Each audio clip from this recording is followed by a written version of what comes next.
Здравствуйте, уважаемые туркменистанцы. В эти дни, как вы знаете, с 21 июня по 15 июля в Женеве проходит заседание ООН. 47-я сессия по правам человека. Обычно на этой сессии обсуждают второстепенные, третьестепенные, четвертостепенные вопросы. Редко обсуждают вопросы целой страны, как Туркменистан. Как вы знаете, проблемы в Туркменистане очень большие. Более 60% безработицы. Люди получают пособие и заработную плату, стоя в очередях несколько месяцев. Чтобы получить по доступным ценам питание, то есть хлеб и первостепенные продукты, люди стоят в очередях месяцами. Туркменистан банкрот, все отрасли упали, сельское хозяйство лежит на боку, все другие отрасли еле-еле работают, все воруется, коррупция процветает полным ходом. 100% коррупционировано все. Правительство, власть, местная власть, все. И в этой связи, и в этих условиях никакой туркменистанец не может защитить никакие свои конституционные права. Если вы решили отстоять в суде или в прокуратуре свои конституционные права, вам приходят домой и говорят, что жить надоело. Это вот такое государство Туркменистан, как вы знаете. Нарушение прав туркменистанцев, нарушение конституционных прав, нарушение Конституции Туркменистана делает сам президент Туркменистана. Вместо того, чтобы быть гарантом Конституции, обеспечить защиту прав, конституционных прав граждан Туркменистана, он сам первый нарушает эти права. Так, в марте 2021 года он, нарушив Конституцию, назначил себя председателем парламента Туркменистана. Халк Кеңеши, Халк Маслихаты. Это значит, он забрал исполнительную власть, законодательную власть, а судебную власть он уже давно забрал. Он является председателем кабинета министров. Он их сам назначает. И так в Туркменистане вся власть принадлежит одному человеку. Весь Туркменистан, вся политическая система построена только для одного человека. Бердымухамедова Курбангулы. Наркомана, героинщика. Человек, который наплевал на Конституцию, наплевал на народ, устроил геноцид туркменского народа. Все уперто только в него. Без его ведома ничего не получается в стране. И вот поэтому демократический выбор Туркменистана, народное движение организовывает 8 июля в 10 часов утра, с 10 до 17 часов утра напротив Дворца наций в Женеве протест.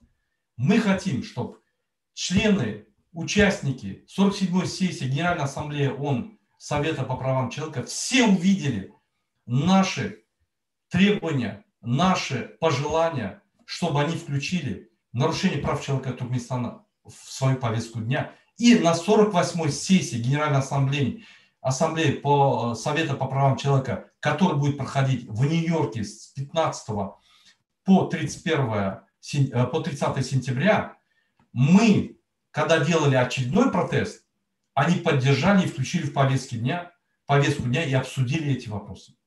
Мы передадим доклад демократического выбора Туркменистана на 47-й сессии членам Совета по правам человека, где мы опишем все нарушения прав человека в Туркменистане, которые производятся. Мы напоминаем Совету по правам человека, что более 60% в Туркменистане безработица, более 60% законопослушных людей вынуждены были покинуть свою страну и работать трудовыми мигрантами за рубежом. Им не продлевают паспорта, которые, естественно, у них закончились. Это специально делается, чтобы их объявить нелегалами. Они находятся там, у них нет вакцинации, у них нет медицинской страховки.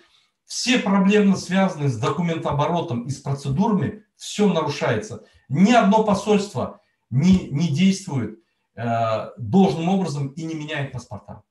Все эти указания дает устно президент Туркменистана Бердымухамедов. На последнем заседании, которое проходило несколько дней назад, он пришел, обкурившись героином. Он даже разговаривать не мог. Вот такой президент, вот такая коррупционная система в Туркменистане.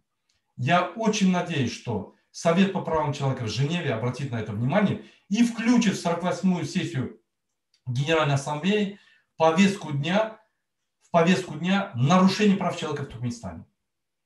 Именно поэтому мы проводим протест. Теперь я обращаюсь ко всем гражданам Туркменистана.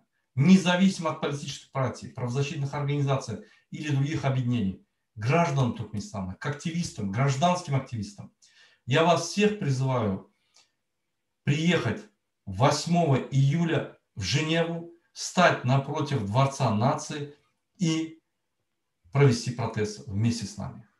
Вы можете быть организаторами, вы можете быть участниками, кем вы только пожелаете. Вы приходите не для себя, вы приходите для туркменистанцев, которые оказались в тюрьме в Туркменистане. Туркменистан – это тюрьма. Поэтому я обращаюсь к вам, Гельде Каризову, Тяжгуль Бегмедовой, Турбатулину, Союнову, Клинову и другим. Забудьте все обиды. Придем туда все вместе, проведем протест и покажем, что оппозиция вся против нарушения прав человека в Туркменистане. Я надеюсь, что наш призыв услышали все. Я надеюсь, что с пониманием отнесутся все. Все граждане Туркменистана, проживающие в европейской части, вы можете безвизово подъехать и подключиться к этому мероприятию. Пожалуйста, если у вас вопросы есть, все организационные вопросы проходят через меня. Здесь указаны мои контактные номера телефонов по ИМО и WhatsApp, а также контактный мой ник по Telegram. Вы можете в любое время со мной связаться. Протесты мы только начинаем в Европе, мы их будем продолжать. Я хотел бы заострить внимание ваше и заострить внимание Джона Макгрегора, посла европейского ОБСЕ, руководителя центра ОБСЕ в Туркменистане. Мы только начинаем протесты. Мы все сделаем, чтобы ОБСЕ и ООН в Туркменистане или работала, или закрылась. Потому что до сегодняшнего дня вы только и поддерживали диктатуру. Вы только и поддерживали Бердымухамедова. Мы не знаем, он вас купил, уговорил, упоил, это мы не знаем. Но судя по вашей работе, это то и происходит. Поэтому, как мы получим все соответствующие документы, доказательства, мы подадим в суд господина Джона Макгрегора и докажем, что он поддерживает режим, который находится у власти в Туркменистане, который устроил геноцид Туркменистана, геноцид туркменов. Потому что этому невозможно даже представить, это все невозможно представить. Я обозначил все нарушения прав человека, которые происходят в Туркменистане. Центр ОБСЕ и Центр ООН ни слова об этом не говорят. У вас что, розовые очки? Или у вас специальные наушники? Или вы уже вообще на службе у этого Харандага? Поэтому я еще раз поднимаю этот вопрос. ДВТ будет биться до конца, пока все международные организации, которые работают на территории Туркменистана, не будут реально говорить правду и не будут помогать всем туркменистанцам, у которых нарушаются права человека. На этом я заканчиваю свое выступление. Я всем вам желаю хороших выходных. До скорой встречи. Спасибо.